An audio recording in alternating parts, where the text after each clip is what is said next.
So now we've already established, or you have established, that we have a certain, as you said it very so nicely, conflict of interest with the person that was in charge of this organization that was supposed to be doing the investigative or the research work. And then there was meetings, all kinds of meetings. I remember reading that in your book about all the meetings there were and what was actually said and what was actually said inside the meeting compared to what was said outside of the meetings, and how the disinformation began in earnest on what they were actually going to be able to present to the people and the public, and who was making those decisions and why they were making those decisions. And once you read the book, it really does kind of sets a little steam off in your nose and your ears and stuff, you know, when you think about it. Is there any part of that bit there that you would like to expound upon before we move into you know, further into this about the meetings and that kind of thing? I'll just mention another thing. This Colonel Chase, who was the base commander at Malmstrom Air Force Base, who kind of dismissed the kind of investigator, he had his own UFO incident in 1957. He was flying an RB-47 over the Gulf of Mexico, and was he and his crew of about I don't know, 4 or 5 other guys had a UFO follow them for almost 3 hours from over the Gulf of Mexico to through Texas and then through into Kansas. And then the Air Force confiscated the film because they had good video, they had radar traces, etc. Actually, the UFO was followed by a ground radar too. So that was a very interesting case that Chase had been involved in, and the Air Force had held that in secret files. So one of the things Condon was allowed to get was the Blue Book files. Like I said, there was only one person on the committee that had access to secret information. The Air Force did not inform the Condon Committee that they had secret UFO files, because Chase asked about that and was never able to get access to those files until after the final report was done by the Condon Committee. So again, I think Chase, who was a lieutenant colonel, was probably hoping for a promotion by cooperating, you know, with the cover-up. So I just wanted to point out the fact that the Condon investigation did not include reading secret UFO files. So it was a farce. It was really a farce, even though the Air Force stated originally that they would have access to all files, but in fact they did not. And you have, if I remember right in the book, you also talk about how there was documentation to prove that the files were never able to be seen, or access to those files were never given. Right.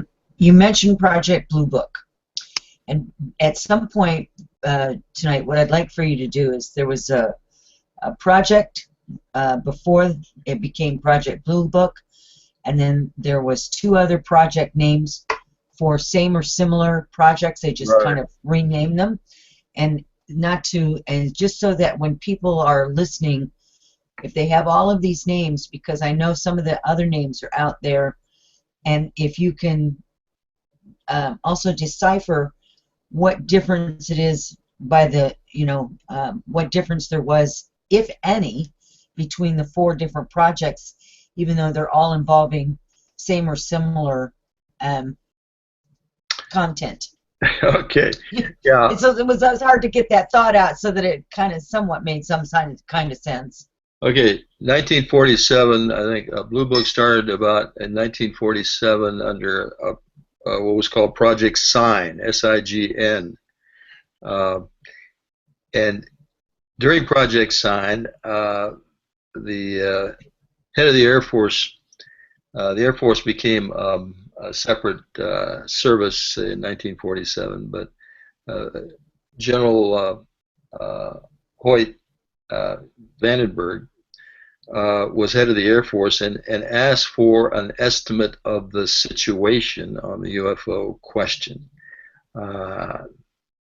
Not sure at this point what that date was, but this group of people that were working on the UFO question in 1948, I think it was 48, did a study and came up with the conclusion that yes, indeed, this was a real phenomenon. There had been so many. They presented some 600 credible cases of UFO incidents and sightings that could not be explained. General Vandenberg stated after that no, he didn't believe it. And again, this was his own gut opinion that he didn't believe in this. So he basically ordered this study group to go back and come up with ways we can discredit this sort of thing rather than give it credit. And that's when Project Grudge was established. Grudge, Grudge. And that went along just fine until we had the 1952 mass sighting in Washington, D.C. So in 1952, in the summer of 52, a lot of people, many people in Washington, D.C. Saw UFOs over the span of, I think it was a couple of weeks. Aircraft were sent out to pursue these objects. They were even given the order to shoot at these objects. And, of course, the public started clamoring for more information. And that's when Project Blue Book was established from Project Grudge.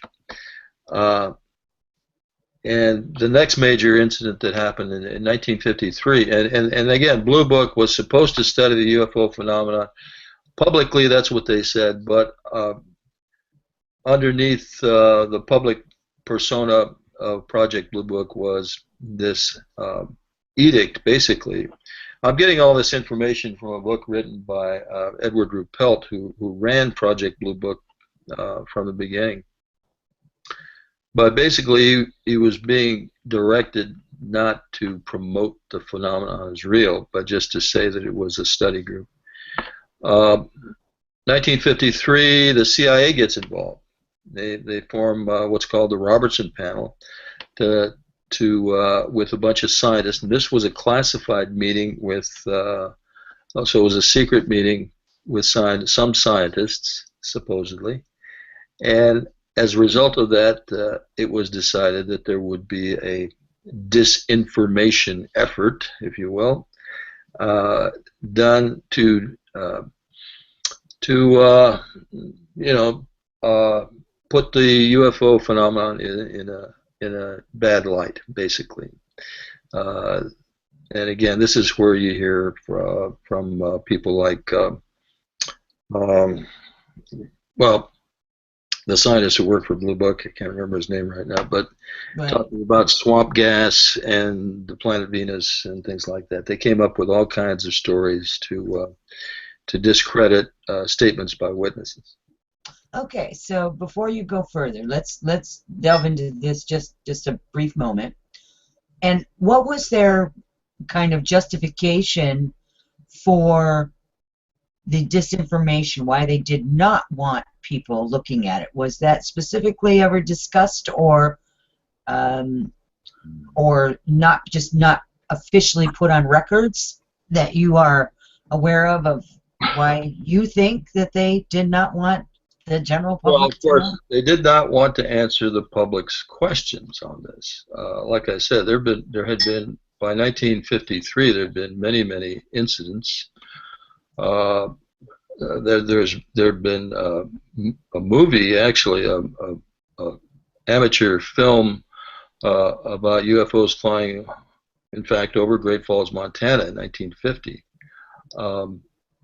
And there had been other incidents involving sightings by many people. Like I said, the Washington D.C. incident, where we have the head controller of the airspace over Washington, D.C., going public and stating that, he saw these on his radar. There was no question they were going at fantastic speeds, that we had no aircraft that could do that, et cetera, et cetera. He went public with that information. So there was a public outcry for more information about this. And the powers that be in government decided we've got to bite this in the bud. We cannot allow the public to learn more about this. Now, why? Why not? Possibly because there was a lot of classified research going on with, let's say, recovered craft and possibly recovered bodies from the Roswell crash. And of course, the military, the government knew about this since World War II, during the sightings of the Foo Fighters over Europe. Well, I find all this is, because you've worked in the field in which you worked in, and you have firsthand knowledge, and you have documentation, and you have all the necessary pieces of information to absolutely, state this phenomenon as being real. Oh, pardon me, my allergies are just going crazy. Just a moment. So, that being said, where do we go from here? We're now at the point where you have, well, let's see, where did we leave off? We had the point where I broke off with the different projects, but where were you at before then? Let's just finish up on the Malmstrom incidents. I'm sorry, the Condon investigation. And of course, I was told never to talk about this. In fact, I had to sign a non-disclosure statement on penalty of prison and fines, etc. In fact, I remember still in that document that I signed, it mentioned Leavenworth Penitentiary, which is government lovely place that I would wind up at if I spoke about this. So I didn't. I didn't speak about it for until 1994. I can go into that a little bit. But in 1969 or 68, the Condon Committee finished their investigation, so-called investigation, and submitted to the Air Force, collected on their millions of dollars or whatever they got for it. And the Air Force came out and said, as a result of the Condon investigation, it looks like there's no reason for the Air Force to be involved in the UFO phenomenon. We're no longer going to investigate. We're no longer going to talk to the public about this. There's nothing to worry about, and that's that. So 1969, that's when the Air Force issued that declaration of no longer, that UFOs did not pose a security hazard, so we're not going to study this thing anymore. And since then, that's been the official Air Force position. Since 1969? Yes. Since what year is that? Wow. Okay. Yeah, that's over 45 years, right? Yeah, yeah. So I didn't talk about this. And then in 1994, I had, was retiring from the Federal Aviation Administration as a structural engineer, and decided I wanted to be a teacher. So I went back to the University of Washington to get my teaching degree. And I was just sauntering through a bookstore there and happened to notice this book called Above Top Secret by Timothy Good. I picked it up and just browsed through it, happened to stop at page 301. This is a true story. I just happened to pause there. What I do when I decide to buy a book is I just pick a page at random and start reading. And so I did. I stopped at page 301, and right there was a short paragraph talking about missile shutdowns in Montana in 1966 and 67 during UFO encounter. And it was a very brief paragraph, and in fact I quoted my book. But I got pretty excited because I thought the Air Force might have declassified this. incident, and that maybe I could start talking about it, because of course it was still in the back of my mind. Uh, and so I took a chance and contacted the local MUFON, Mutual UFO Network, in Seattle, and found Jim Klotz, who was an investigator for them, and asked him to, excuse me, send a letter to the Air Force under the Freedom of Information Act requesting more information about this missile shutdown business in 1967 in Montana, but don't say anything about UFOs, just ask about the incident. And the Air Force wrote back and said, you know what, this is classified information. However, it's been so long, over 12 years, I think was the requirement at that time, that we're going to go ahead and send you some documents that you requested about what was called the Echo Flight shutdown. Right. Now, at that time, this was 1994. It had been almost 30 years, not quite, but almost 30 years since the incident happened. So I had forgotten a lot of it, because I was trying to forget it so I wouldn't accidentally talk about it and expose myself to prison. So I thought that was my incident, the Echo Flight incident. So that's when I started going public. As soon as I received those declassified documents, I started talking about that incident as my incident, and that UFOs were involved. So that's how I came out, so to speak. It wasn't until a couple years later that I realized that I contacted my commander, Fred Mywald, and he told me that no, we were not at Echo, we were at Oscar Flight. And so by that time, so I had violated that non-disclosure statement. But by that time, I'd already gone public, so too late. I kept it. Can't take it back. You can't put milk back in the bottle, right? Couldn't take it back. Yeah. Well, yeah, I want everyone to know is because I did read that whole, that portion of the book. As I told you, I have a couple more chapters left. It's just really a very extraordinary book, a little differently written than most others. Not to mean that that's better or worse. It's just it's different. But your the whole idea with not just you, but everybody that was involved in this kind of conspiracy, so to speak, of being quiet, of the numerous threats and what types of threats that were made, not only to you but to other people as well, is just almost incomprehensible. But yet we do know that they went on. I mean, obviously you were part of those. If you talk about it, here's, Leavenworth is a really, really nice place if you like it, right? Not even. And, other people were threatened with their families and their livelihoods, and it was really the intimidation was a sad thing, and just to get people, because somebody had made a decision that they didn't believe in this or that this didn't pose a threat. I think there's more than one reason for it, honestly, why this just this whole conspiracy happened. I think it was a multitude of people making the decision, and then other people jumping on the bandwagon. Yeah, nobody needs to know about this except for us. Because it's hokey or it's whatever. Sometimes they make themselves believe what they want to believe.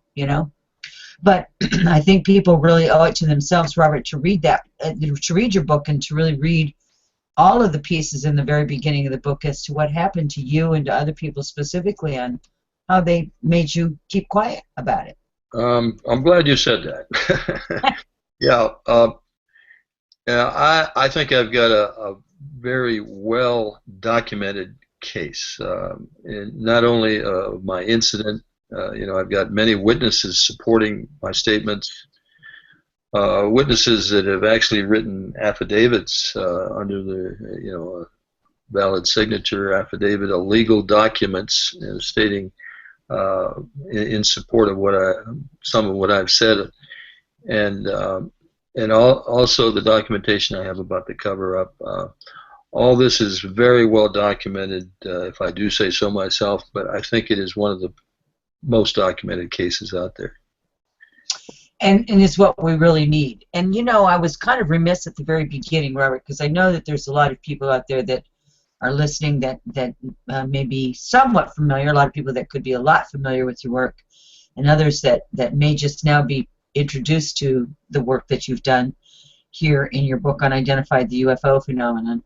I forgot to let people know is that those of you who are in the chat room, if you do have questions for Robert, we will be taking those questions a little bit later here after the top of the second hour, going into the second hour. You have to write your questions in the chat room. Please make sure they're all caps so that they easily stand out, so that those questions can be put here for us to answer for you on the air tonight. So again, if you have questions for Robert, please put those questions in all caps, and we will certainly get those answered, as many of them as we can, as the evening goes forward. I forgot to mention that. I got so excited about having you on, I kind of lost my brain. didn't do it. Everything I should have done.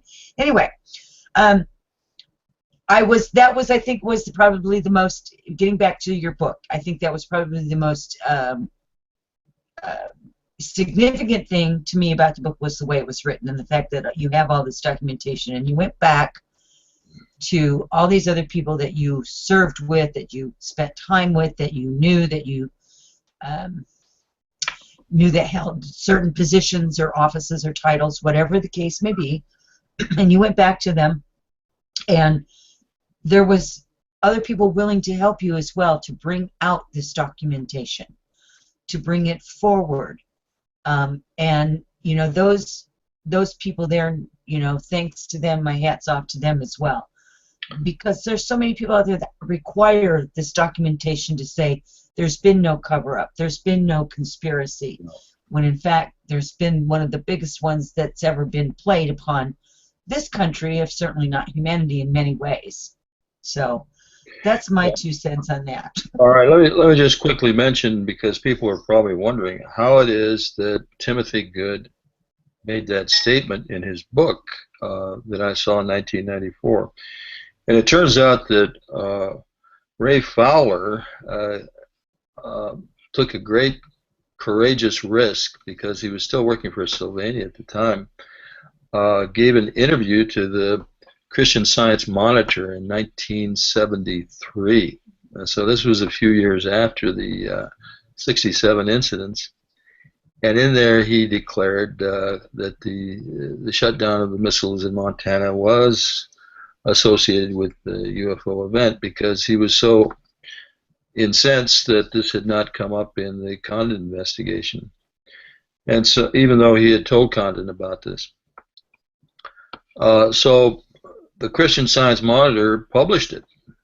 That's a statement by Ray Fowler, and that's where Timothy Good picked up that information and included it in his book, and that's how I read it, and that's why I'm here today.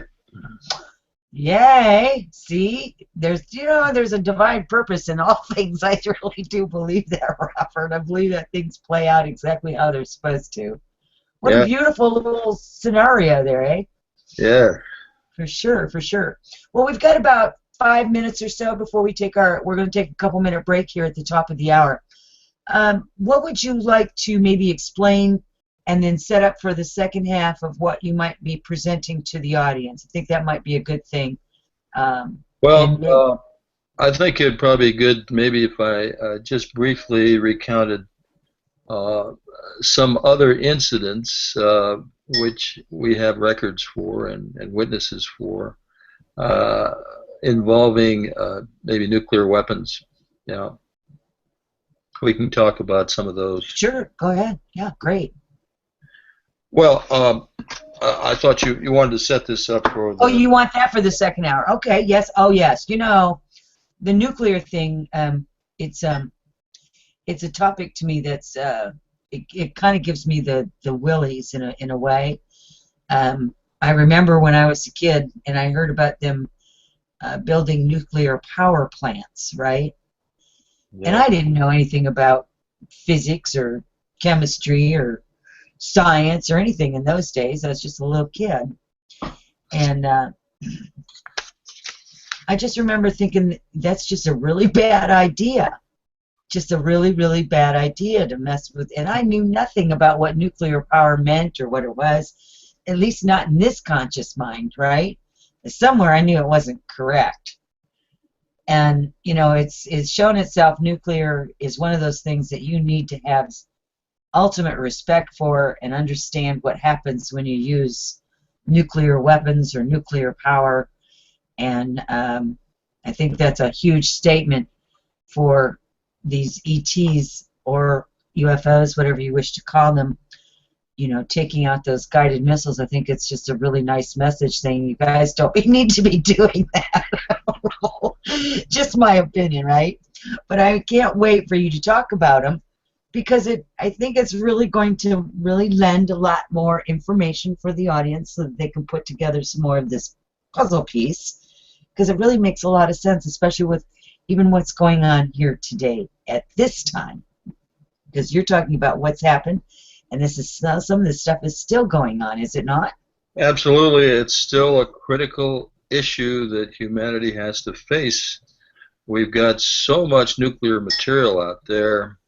You know, given time, eventually the terrorist organizations, groups like ISIS, may very well get a hold of some nuclear material and build a dirty bomb, at least, and just destroy or contaminate a major city in the world. Yeah, and it's not it's devastating. I mean, we've seen it time and time again. You know, we've seen Chernobyl and Fukushima. That's just the nuclear power plants. You know, not to mention the other bombs and all the other things that's been let off onto this planet. And we know that it's just as devastating outside of this planet as it is on this planet, because whatever we goes up, it also goes out. So it has to affect the rest of the, you know, the solar system. People don't understand that. It doesn't just affect us. We're affecting all other life forms when this kind of stuff goes on. It's just heartbreaking. That being said, we have to, the more information we have, the more accountability we can have towards taking action, taking a stand, educating ourselves. And this is why I'm so glad you're here, is because of the information you have is documented. It's, you know, not just you waiting. It's not just you, sorry about that, not just you just making statements. This is about your documentation and your past. So it looks like we are going to take a couple-minute break here, Robert, and everybody else. Please don't go away. We'll be back in just a couple of moments.